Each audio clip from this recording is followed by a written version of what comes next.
Встречать, встречаться fərqləri nədədir? Gördüyünüz kimi demək olar ki, eyni yazılır, amma fərqləri böyükdür. Və ümumiyyətlə şəxs əvəzliyi ilə bir yerdə necə hallanır? Gəlin onu müzakirə edək. Amma keçid etmədən öncə sadəcə bir xahişim olacaq. Mən hər gün yeni sözlər, yeni cümlələr paylaşıram. Sizdən də xahişim videonu like edin və səhifəyə abunə olun. Niyə? Birinci, yeni cümlələrdə, sözlərdən sən də faydalanasan və hər gün səhər və axşam açdığım canlı yayımlardan, harda ki pulsuz rus dili keçirəm, ora sən də qatıla biləsən. Gələcəyin üçün bunu elə. Gəlin video keçək. Deməli, встречать kimisə qarşılamaqdır. Burada göstərmişəm ki, hər şəxs əvəzliyindən встречать sözünün şəkilçisi necə dəyişəcək? Я встречаю, ты встречаешь, sən qarşılayırsan. Он, она встречает, o qarşılayır.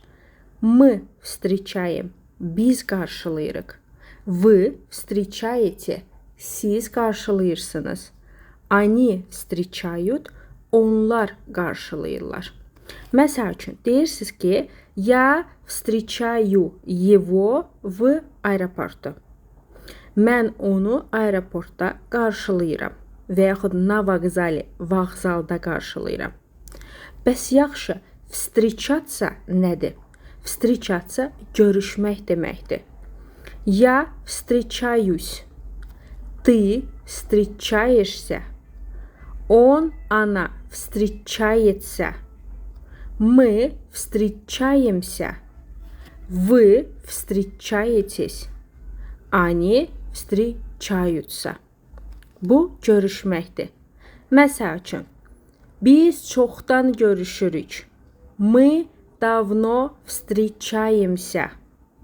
Və yaxud siz çoxdan görüşürsünüz. Вы давно встречаетесь. Və s. və əlaxır. Ümumiyyətlə nümunələrimdə də hər zaman sizə gündəlik lazım olan cümlələrdən istifadə edirəm. Abunə olmusunuzsa, hər gün videolarıma baxırsansa və əmin olmusan ki, həqiqətən belədir. Bundan əlavə, əgər gündəlik özün məşğul olaraq, müəllimsiz, kurssuz, özün məşğul olaraq rus dilində B2 səviyyəsində danışmaq istəyirsənsə, müəllifi olduğun bu danışıq kitabını mütləq əldə et. Əgər deyirsən ki, mən istəyirəm, amma hərfləri bilmirəm, mənə hansı faydası olacaq? Problem yoxdur, onu da sənin yerinə düşünmüşəm. İstədiyin səhifəni açırsan və görürsən ki, istədiyin bir cümləyə bax. Həm rus dilində yazmışam, rus hərfləri ilə, həm burada nə yazdığını başa düşməyin üçün transkripsiyada Azərbaycan hərfləri ilə bunun deyilişini qeyd eləmişəm. Və əlbəttə ki, hər bir cümlənin qarşısında tərcüməsi var.